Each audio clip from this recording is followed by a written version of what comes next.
Assalamualaikum warahmatullahi wabarakatuh. Rahayu Rahayu Sagung Dumadi. Dengan sebilah celurit pusaka, Ki Ronggo perluas wilayah hingga ke Jember.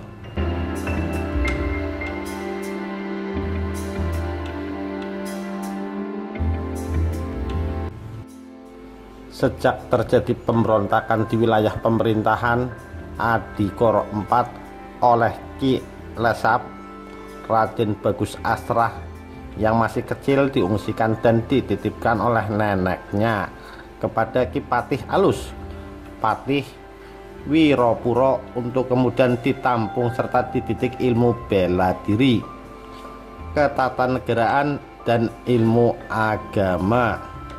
Menginjak usia 17 tahun, Asrah diangkat sebagai Menteri Anom dengan gelar Abhiseka Mas Astrotruno. Pada tahun 1789, Asrah ditugaskan untuk memperluas wilayah kekuasaan Besuki ke arah selatan, di mana sebelumnya telah menikah dengan putri Bupati Probolinggo, Nyi Sadiah. Tahun 1794, dalam usaha memperluas wilayah, beliau menemukan suatu wilayah yang sangat strategis untuk kemudian disebut Bondowoso, yang bermakna bondo modal, woso penguasa atau pencipta. Secara anatomi bahasa, Bondowoso bermakna bermodal sang pencipta. Dalam hal ini dikarenakan perjalanan babat perluasan wilayah tersebut, Asrah hanya dibekali sebilah golok mirip celurit yang dikenal sebagai calok ngandung, di mana kini banyak masyarakat meyakini pusaka tersebut tertanam di bawah pohon beringin di dekat makam beliau, dan seekor kerbau putih yang bernama Yai Melati yang dikubur juga di bawah pohon beringin tengah alun-alun kota. Juga segelintir pengikut. Dengan melewati wilayah pegunungan sekitar Arak-Arak, sekarang jalan lintas itu tidak digunakan. Di kemudian hari, jalan itu sering disebut orang dengan sebutan Jalan Nyi Melas. Rombongan Asrah lalu menerobos ke timur dan sampailah mereka di Dusun Wringin, melewati gerbang yang disebut Labeng Saketeng. Tim pembuatan sejarah Bondowoso mencatat nama-nama desa sepanjang jalan yang dilalui rombongan Mas Astrotruno, yaitu Wringin, Kupang, Poler, dan Mandiro. Lalu menuju selatan sampailah mereka di sebuah desa yang bernama Kademangan. Disitulah mereka membangun sebuah pondok tempat peristirahatan sebelah barat daya yang diperkirakan sekarang desa Nangkaan. Lalu merambat ke sebelah utara, yakni Glingseran, Tamben, dan Ledok Bidara. Sedang di sebelah barat, yakni meliputi Selo Kambangan dan Selo Lembu. Sementara itu di sebelah timur meliputi Tenggarang, Pekalongan, Wonosari, Jurong Jero, Tapen, Prajekan, dan Wonoboyo. Sedang di sebelah selatan mencakup Sentong, Bunder, Bitung, Patrang, Baratan, Jember, Rambi, Puger, Sabrang, Menampu, Kencong, dan Keting.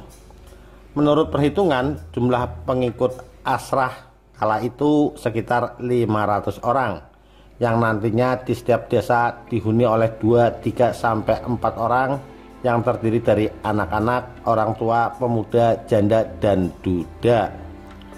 Setelah itu kemudian dibangunlah kediaman penguasa di sebelah selatan Sungai Blindungan, di sebelah barat Sungai Kijing, dan di sebelah utara Sungai Growongan atau Nangkaan.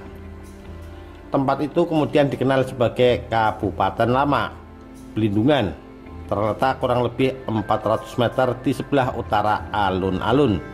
Pekerjaan membuka jalan itu berlangsung selama 5 tahun dari tahun 1789 sampai 1794. Untuk memantapkan wilayah kekuasaan baru di pedalaman, setelah kondisinya mapan, pada tahun 1808 Mas Astrotruno diangkat menjadi Demang dengan gelar Abhiseka Mas Ngabehi Astrotruno, dan sebutannya adalah Demang Blindungan. Pembangunan kota pun kemudian dirancang. Menurut catatan Babad Bondowoso, alun-alunnya seluas 4 bahu. Rumah kediaman penguasa menghadap selatan di utara alun-alun, sedangkan di sebelah barat dibangun masjid yang menghadap ke timur. Masjid ini bukannya hanya untuk keperluan ibadah, melainkan juga dilengkapi ruang untuk melepaskan lelah setelah bekerja keras, membabat hutan, serta membangun kota. Dari catatan tim 7 pembuatan sejarah Bondowoso yang diketuai oleh Suroso, alun-alun itu semula adalah lapangan untuk memelihara kerbau putih kesayangan Mas Astrotruno, karena di situ tumbuh rerembutan makanan ternak. Lama-kelamaan lapangan itu mendapatkan fungsi baru sebagai alun-alun kota. Untuk tempat menghibur para pekerja agar tidak jemu dan bisa melepaskan lelah, Mas Astrotruno memanfaatkan kesempatan itu untuk mengadakan berbagai tontonan, antara lain aduan burung puyuh, sambung ayam, karapan sapi, dan aduan sapi. Tontonan adu sapi itu menarik penonton dan sangat digemari oleh para peserta aduan. Kemudian acara ini diselenggarakan secara berkala pada saat-saat tertentu. Aduan sapi itu menjadi tontonan populer di Jawa Timur sampai tahun 1998. Berdasarkan catatan Haji Abdul Rozak dalam bukunya Asal Mula Aduan Sapi dan rangkaiannya dengan Babad Bondowoso yang ditulis dalam bahasa Inggris dan dicetak di New York, disebutkan bahwa berdasarkan laporan-laporan Mas Astrotruno kepada Kiai Ronggo Besuki, Astrotruno kemudian diangkat sebagai Nayaka merangkap jaksa negeri sebagai tanda terima kasih.